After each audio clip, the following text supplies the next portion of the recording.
Nueva edición de Granada Empresarial y nos hemos desplazado una vez más hasta la sede de Hispacoles. Siempre un placer, que bien nos tratan aquí todos y cada uno de esta gran familia que es Hispacoles. Javier López García de la Serrana, muy buenas tardes. Muy buenas tardes, Juan de Dios. La semana pasada no nos pudimos ver la semana pasada, pero la anterior tuvimos una interesantísima charla con ese juez decano. Qué cercana resulta la justicia cuando gente como Jesús Rodríguez se pone al alcance del micrófono y nos explica con esa llaneza, con esa sencillez, lo importante que es además dotar a la justicia de los medios necesarios para que puedan cumplir su función. Que muchas veces se habla de lo que no se sabe y de la justicia, como tienen que guardar silencio, pues hay quien ataca, habla y dice tonterías sin conocerla. Y por eso el programa fue muy bonito. El programa del juez decano pues trasladó mucha seguridad en el fondo. Y la semana pasada, pues sí, efectivamente no nos vimos porque estabais en Trebenque, unos magníficos amigos, haciendo un programa en la nube. En la nube, ¿no? En la nube, efectivamente. Pues el general don Antonio Ruiz Benítez nació en Ceuta en 1960. A los 18 años ingresaba en la Academia General Militar Teniente. En julio de 1983 es destinado al tercio Gran Capitán primero de la Legión en Melilla. Ascendió a capitán en 1987, siendo destinado al Regimiento de Infantería Garellano número 45 en Bilbao, para posteriormente pasar destinado a la Academia de Mandos de la Legión en Málaga y finalmente al tercio Duque de Alba II de la Legión en Ceuta. En el año 1994 ingresa en la Escuela de Estado Mayor. Una vez finalizado el curso de Estado Mayor y tras ser destinado a Almería y Sevilla, en 2012 es destinado a la Dirección de Doctrina Orgánica y Materiales del MADOC en Granada como secretario técnico. En octubre de 2013 se hace cargo de la Subdirección de Enseñanza del Ejército de Tierra, siendo ascendido al empleo general de brigada, continuando en este destino desde entonces. En cuanto a operaciones exteriores, ha participado en la misión de Naciones Unidas en El Salvador, en la misión de la OTAN en Bosnia y Herzegovina, en la misión de la OTAN en Kosovo, la misión de la Unión Europea en el Congo y finalmente la misión de la ONU en el Líbano. Es especialista en carros de combate, en mando de unidades paracaidistas, en seguridad, además de diplomado de Estado Mayor. Mi general, muy bienvenido, muy buenas tardes. Muchas gracias. Buenas tardes. Además de todo eso, Juan de Dios, del personaje o de la persona, porque es una persona que podemos conocer hoy, que nos acompaña, aparte de todo eso, pues tiene, habla inglés, francés, está en posesión de innumerables condecoraciones y como siempre decimos en el programa, no sabemos lo que tenemos en Granada, pues hoy hemos querido traer a un representante de nuestras Fuerzas Armadas, pues para que nos cuente un poquito lo que es el MADOC. Y en ese sentido, pues le pediría a mi general que nos ilumine, nos traslade. Yo tengo un poco de conocimiento, pero seguro que algo aprendo, pero sobre todo el público en general, nuestros oyentes, qué es el MADOC y qué función cumple aquí en Granada. Bueno, antes de empezar a describir lo que es el MADOC, a mí me gustaría decir que por mi currículum pueden ver que nadie es perfecto, ¿no? Pero bueno. Bueno, pues el Mando de Adiestramiento y Doctrina, que es conocido en Granada como el MADOC, es el órgano de apoyo a la fuerza y que es responsable en el ámbito del Ejército de Tierra de la dirección, inspección, coordinación e investigación en materia de doctrina orgánica, materiales, enseñanza y sistemas de instrucción, adiestramiento y evaluación para su aplicación al combate. Además, asesora al jefe de Estado Mayor del Ejército en estas materias, ostenta ante él la representación de las armas y los cuerpos y le corresponde asimismo la administración de los recursos financieros que tiene asignados. Es también responsable del desarrollo a su nivel de las misiones derivadas de la legislación vigente en materia de educación físico-militar y de conducción y seguridad vial. Como pueden ver, es una amplia panoplia de responsabilidades y una serie de campos que van, como bien he dicho, desde la instrucción y el adiestramiento hasta la investigación. Por lo tanto, podríamos decir, para resumir, que el MADOC es un órgano a la vez de preparación, de instrucción y también, ¿por qué no?, un órgano de pensamiento del Ejército de Tierra. Y es fácil pasar dijéramos, de la acción, porque un militar que ha estado en el segundo tercio, en el cuarto tercio, es decir, de los 4 tercios de la Legión que hay en España, en 2 de ellos, que ha pasado su vida y que además que tengo entendido que se siente kiwi, ¿no? Yo, antes de nada, aclararle a nuestros oyentes eso de que se siente kiwi, ¿qué significa? Bueno, pues es una frase que utilizo de vez en cuando para definirme en cuanto a mi a mi procedencia y a mi trayectoria militar, ¿no?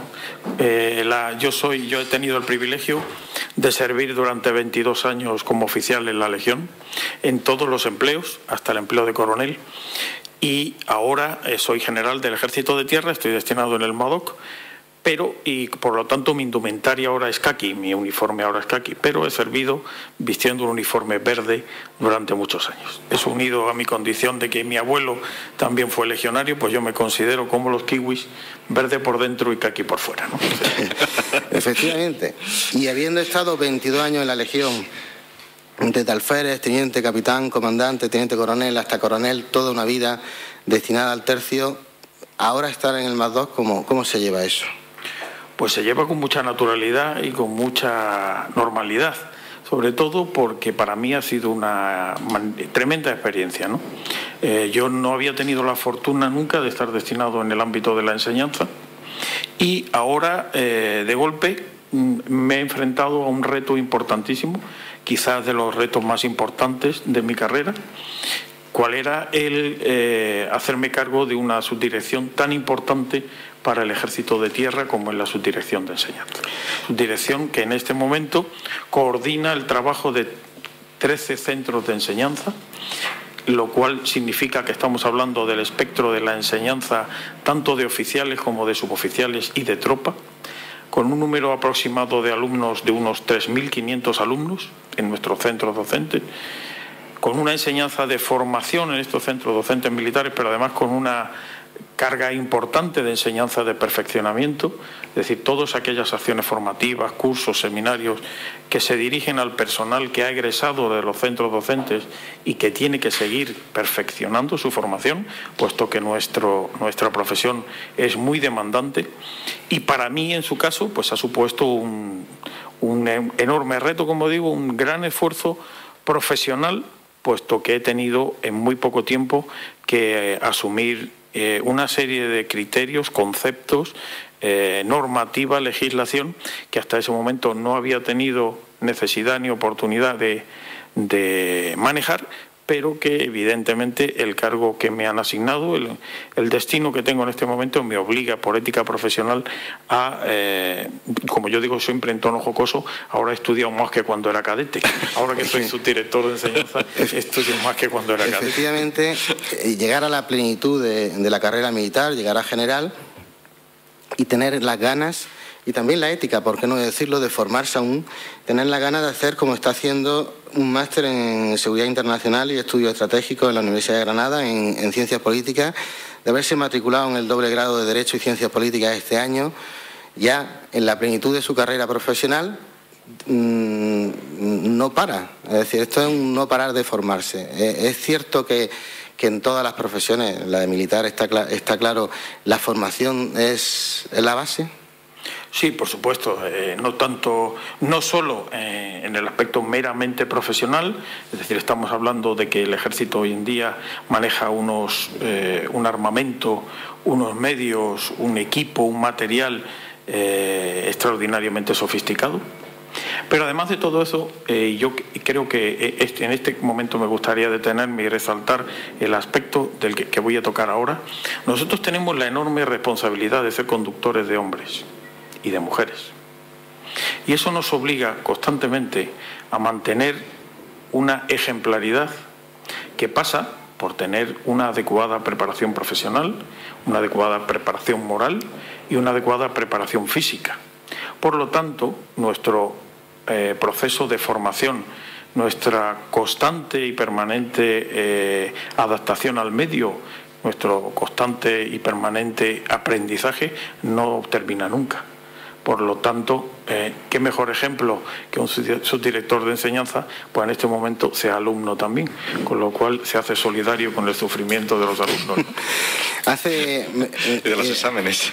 De los exámenes. Que esperemos que no sean duros. Ahora que estoy en el ámbito de los licenciados en Derecho, en un despacho, en un bufete de abogados, pues me gustaría solicitar indulgencia, ¿no? La tiene, mi general. Bueno, habría que comentar que el motivo de esta entrevista se debe a que, bueno, pues tuve la oportunidad de estar por gentileza de Cero Defectos en una jornada de empresarios en el MADOC hace unos meses y me llamó muchísimo la atención ese salón del Masdó lleno con cerca de 100 empresarios, ¿no? Y a un general hablando de valores, ¿no? Hablando de cómo se pueden traspasar los valores que se tienen en el ejército al mundo de la empresa, ¿no? Y bueno, tú te referías a ellos como actitudes y como promoción, ¿no? Y la pregunta es, ¿qué debemos de entender por valores y si se deben de traspasar o tener esos valores también en la empresa, en el día a día? Pues yo quizás me tengo que retrotraer un poco a una definición, por marcar un punto de partida. A mí me gustaría retrotraerme a una definición de valores que podemos acogernos a muchas de ellas, ¿no? Pero a mí particularmente me llama la atención aquella que dice que es el conjunto de buenas cualidades que distinguen a las personas y por tanto a las sociedades que rigen y que sirven para que éstas convivan y se desarrollen en armonía. Son creencias fundamentales que nos ayudan a preferir, a apreciar y a elegir unas cosas en lugar de otras o un comportamiento en lugar de otro.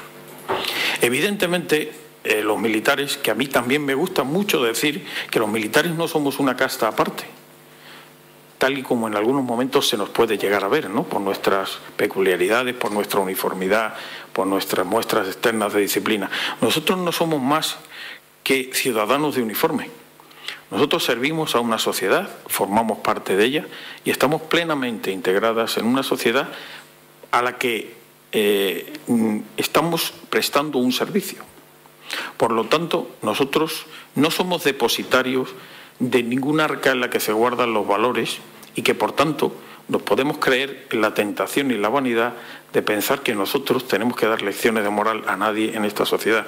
Al contrario, nosotros no somos más que un reflejo de los hombres y las mujeres que constituyen la sociedad española. Y por tanto, en ningún caso en mi intervención en aquel momento y ahora también no quiero que parezca que represento a un grupo, que represento a un estamento que pretende dar lecciones de moral a nadie. Pero, sin embargo, sí que está justificado el que en el estamento castrense los valores no solo se cultiven, sino que también se fomenten. ¿Y por qué? Pues porque nosotros tenemos una responsabilidad enorme, que es defender a nuestra patria con una cosa o con unos medios tan dañinos como son las armas. Y para manejar esas armas y para no apartarnos de ninguna legislación ni normativa, tenemos que tener unos valores. El militar tiene que saber ser una persona abnegada, tiene que ser una persona disciplinada, tiene que ser una persona íntegra, tiene que ser una persona éticamente irrefutable, tiene que ser una persona, en una palabra, que sea capaz de servir a la sociedad de una manera que no tenga tacha alguna. Esos valores no se improvisan, esos valores hay que asumirlos. Y hay que asumirlos a lo largo de una profesión. Y esa profesión militar es la que a lo largo de una carrera profesional se va al principio adquiriendo y luego perfeccionando. Por lo tanto, esos valores al estamento castrense le son absolutamente necesarios. Lo que no quiere decir, que también lo resalté en mi intervención, lo que no quiere decir que estos valores no estén depositados en el resto de la sociedad. Eso para mí es un error.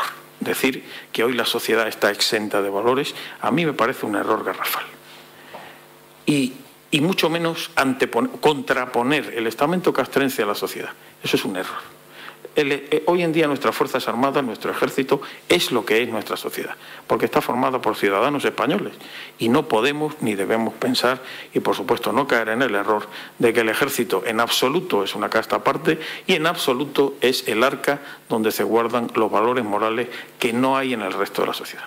Eso a mí me parece un error tremendo y siempre que puedo lo pongo de manifiesto. ¿Y esa integridad o esos valores morales, cómo se deben de plasmar en una empresa? ¿Cómo puede un empresario decir, ya sé que acabas de comentar que no es algo que surja de un momento sino que se va a lo largo de la formación de la persona se van adquiriendo esos valores, ¿no? Pero muchas veces se nos dice que en la empresa no tiene que haber nada más que facturar y ganar dinero. ¿entiendes que una empresa que no tenga valores, que no tenga principios y que su único principio sea la facturación y el ganar dinero no tiene futuro? Yo, en primer lugar, confieso mi falta de capacidad para emitir juicios sobre la empresa. Yo no soy un empresario y evidentemente me metería en un charco tremendo si yo trasvasase mi opinión de militar a una empresa. Ahora, yo siempre me gusta hablar del activo más importante que tiene una institución. Y el activo más importante que tiene, a mí me parece que es su capital humano. Lo que a mí me parece que diferencia un estamento de otro es precisamente cuál es la actitud y la aptitud con la que se desarrollan o se desenvuelven su personal. Y esto precisamente lo digo porque creo que para que la diferencia esencial entre un estamento y otro es la productividad de su personal. Cuando ese personal se siente identificado con la empresa o con el estamento en el que trabaja, siente que sus jefes o sus superiores se preocupan de él, le conocen por su nombre, saben de las preocupaciones que tienen, saben crear un equipo en el que la opinión de todos y cada uno y el trabajo de todos y cada uno es importante. Cuando ese personal se siente parte de la institución y no es un mero instrumento, como decía, para ganar un dinero a cualquier precio. Cuando las necesidades primarias de ese individuo, tal como se plasma en la pirámide famosa de Maslow, están cubiertas, ese señor no cabe duda de que deja de preocuparse por sus necesidades primarias y se identifica con los objetivos y con la finalidad de la empresa o de la institución en la que trabaja. Si eso no es así, si esa integridad o ese liderazgo no se da dentro, no ya de la empresa, sino yo diría que dentro de cualquier grupo humano, estamos hablando de que el principal activo, el principal combustible que mueve esa institución no funciona. Por lo tanto, la máquina, si se me permite el símil, tampoco funcionará. Si me van a permitir, aunque pueda ser verdad que el ejército no es ningún arca donde estén como conservados los valores, sí creo que para una empresa, y en esto estaremos de acuerdo, Javier, pues valores como el orden, como la lealtad, como la disciplina, como la obediencia, como esa capacidad de sacrificio, de entrega, que parecen valores como muy inherentes al ejército, en cualquier empresa conducirían esa empresa seguro a grandes éxitos, a grandes triunfos, supongo. Sí, pero tampoco hay que tener en cuenta que nosotros tenemos que cultivar una serie de valores que quizás algunos de ellos habría que explicarlos más detenidamente. Cuando hablamos de disciplina, aquella persona o el valor de la disciplina, aquella persona que no esté familiarizada con la verdadera, el verdadero sentido en el que nos movemos en la disciplina. La disciplina es una virtud castrense, no específicamente castrense, pero que está tremendamente imbrincada dentro del estamento. ¿Y por qué? Pues muy sencillo, pues porque el militar, desde que asume el compromiso con su patria de defenderla, incluso a cambio de su propia vida, que en esto hay que detenerse, porque no hay nada más sacrificado que comprometerse con tu patria en que la vas a defender incluso a cambio de tu vida. Desde ese momento en que el militar, en su jura de bandera, hace ese sacrificio y ese compromiso público, está manifestando su plena dedicación. Por lo tanto, puede llegar un momento en que el soldado, cuando hablo del soldado hablo en genérico, no hablo ni de generales ni de soldados, el militar tiene en algún momento que jugarse la vida físicamente y tiene que jugarse la vida para defender la de sus conciudadanos, en este caso la de sus compatriotas. Evidentemente, si la institución militar no fuese una institución jerarquizada, disciplinada y unida, sería muy difícil transmitir una orden a un subordinado en el que el superior es consciente de que puede perder la vida. Por lo tanto, esa disciplina que en determinados momentos se ha llegado incluso a ridiculizar o se ha llegado incluso a menospreciar, esa disciplina tiene que ser una disciplina por convencimiento, no por imposición. Porque es muy difícil por imposición convencer a alguien de que se tiene que jugar la vida por su patria y además exigírselo. Por eso, el estamento castrense, y cuando hablamos en particular de la disciplina, es un estamento que requiere un plus más de valores. Aquí me gustaría también resaltarlo. No es que tengamos en exclusividad los valores, pero sí que los demandamos quizás en un grado superior a lo que demanda una empresa u otra institución. Pues está claro que en la empresa hace falta también esa ética, esa gestión del talento, ese saber llevar a las personas, ese saber trasladar ese cariño al trabajador, que hace que realmente, como decías antes, la pirámide de Maslow pues te permita no solo la supervivencia, sino estar a gusto, ser feliz. En definitiva, la gestión del talento y la gestión del trabajador es que sean felices en su trabajo. Yo no quería terminar el programa sin que nos contara una anécdota que le escuché hace tiempo y que me gustó muchísimo, que bueno, pues ocurre en Bosnia-Herzegovina, ¿no? Quiero recordar, se trataba de una patrulla con 5 o 6 BMR de la Legión que se encuentra pues en una situación muy complicada, y ahí pues con esto acabamos entendiendo, cuando mi general la cuente, cuál es el espíritu español, ¿no? Bueno, pues yo me gustaría decir que en esto, una vez más, los militares representamos a lo español en genérico, ¿no? El español es, a mi modo modesto modo de ver, es una persona profundamente solidaria. Y a lo largo de las misiones internacionales, los soldados españoles han tenido la oportunidad de demostrarlo. Y bueno, me lo piden y yo lo cuento. Corría el año 1991 cuando la agrupación táctica Málaga, la primera gran agrupación que desplegó en Bosnia-Herzegovina en un escenario terrible de guerra, destrucción, fratricida, muerte, es una patrulla al mando de un teniente de la Legión, se le ordena que haga una patrulla rutinaria.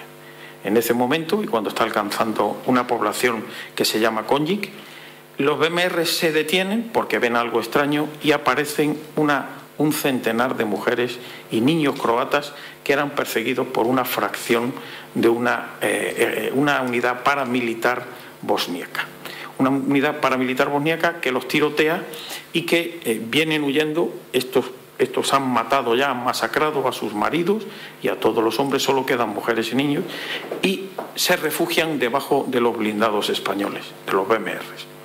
El teniente, con apenas 30 hombres, se enfrenta casi a 200 bosníacos. En ese momento, y ante la situación, el teniente ordena a sus legionarios que orienten las ametralladoras hacia los casi 200 cisnes negros que les van a atacar. Los cisnes negros, con ametralladoras, RPG, armamento contra carro, granadas, etcétera, se disponen a atacar y a masacrar, entre gestos de cortarle el cuello a los croatas, también a los españoles.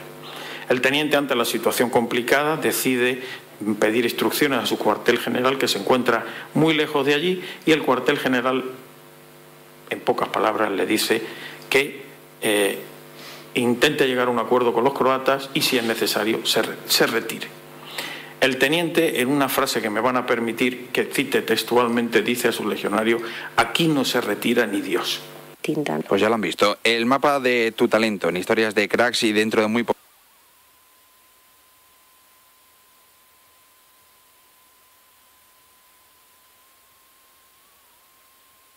Y por grandísimas personas. Javier López García Serrano, hasta el próximo miércoles. Muchísimas gracias por acogernos un día más aquí en Hispacoles. Y Antonio Ruiz, mi general, ha sido un honor y un placer. Muchísimas gracias por haber estado con nosotros. El honor y el placer ha sido mío, de verdad. Muchas gracias a ustedes.